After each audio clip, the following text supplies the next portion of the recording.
ব্যাস রেডি হয়ে গেল আমাদের গরম গরম মাছের ডিমের বড়া বা মাছের ডিমের পকোড়া।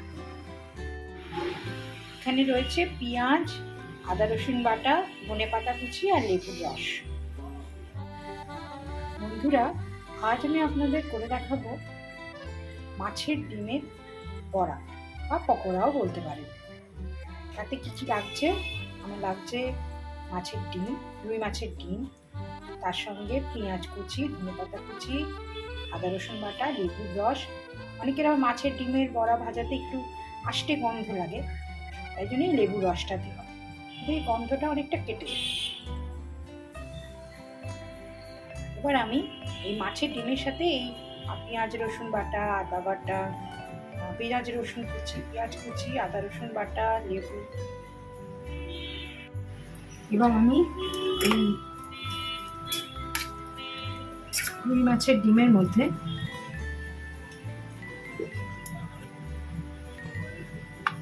ধনেপাতা কুচি, পেঁয়াজ কুচি,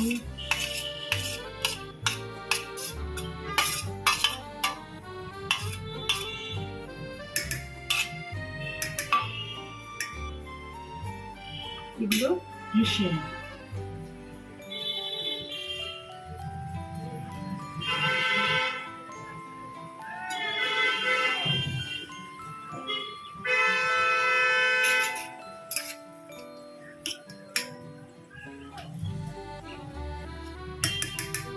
এতে দিয়ে দেবো আর একটু নুন,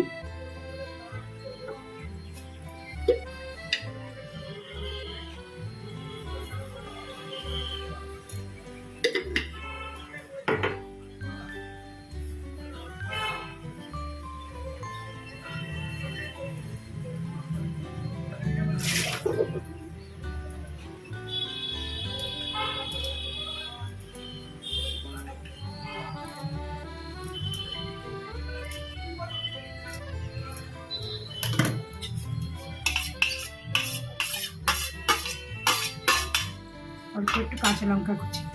শুকনো লঙ্কার গুঁড়ো আমি খুব একটা রান্নায় ইউজ করি না। শুকনো লঙ্কার গুঁড়ো ব্যবহার করতে আমার ভালো লাগে না। আমার মনে হয় কাঁচা লঙ্কার স্বাদ তার থেকে অনেক বেটার। তাই আমি একটু কাঁচা লঙ্কা কুচি বেশি করে দিয়েই করব।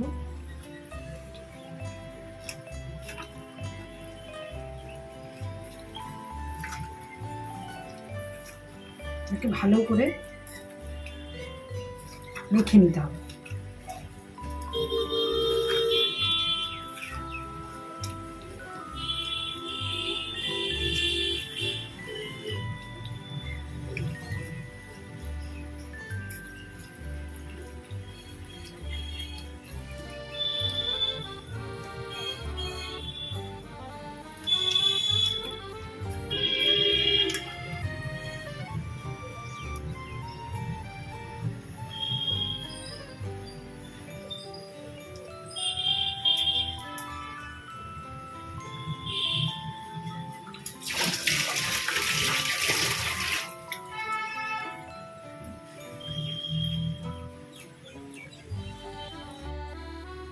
এবার এতে বাইন্ডিং এর জন্য দিয়ে দেবো 2 বড় বড় চামচের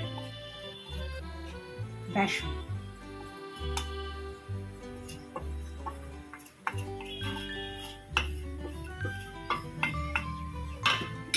আর প্রথমেই বলেছিলাম গন্ধটা একটু সবার ভালো লাগে না, তাই দিয়ে দেবো বেশি করে লেবুর রস। আপনারা যে যতটা লেবু খেতে ভালোবাসেন সেরকম ভাবেই দেবেন।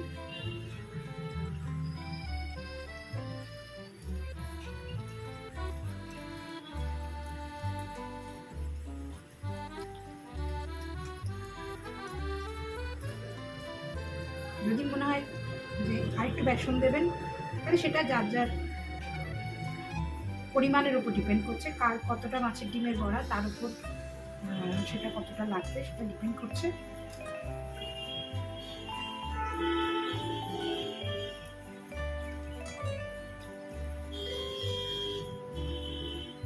এবার একটু খাবার সোডা দেবো।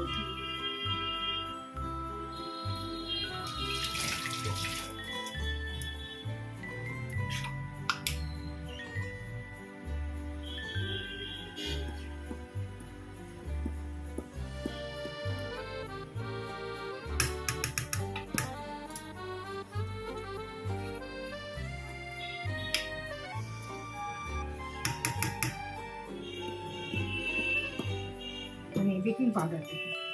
বেকিং পাউডার দিলে একটু ব্যাপারটা ফ্লাফি ফ্লাফি হয়, কারণ মাছের ডিমের বড়ার যেটা শক্ত শক্ত ভাব হয় সেটাও খাবার সোডা আর বেকিং পাউডার দিলে হয় না।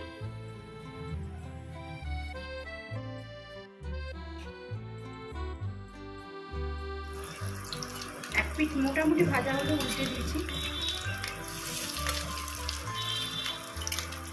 এবারে আস্তে আস্তে করে এটাকে ভাজে দেব, যাতে ভিতরটা যাতে কাঁচা না থাকে। একটু টাইম লাগে ভাজতে, অল্প আছে, আস্তে আস্তে করে এটাকে ভাজতে হবে। বড়াগুলো বেশ লাল লাল হয়ে ভাজাও হয়ে গেছে, আর খাবার সোডা দেওয়ার জন্য একটু ফুলে ফুলেও উঠেছে। এবার প্লেটিং করে নেব, মনে হয় গরম ভাতের সঙ্গে ভালোই লাগবে।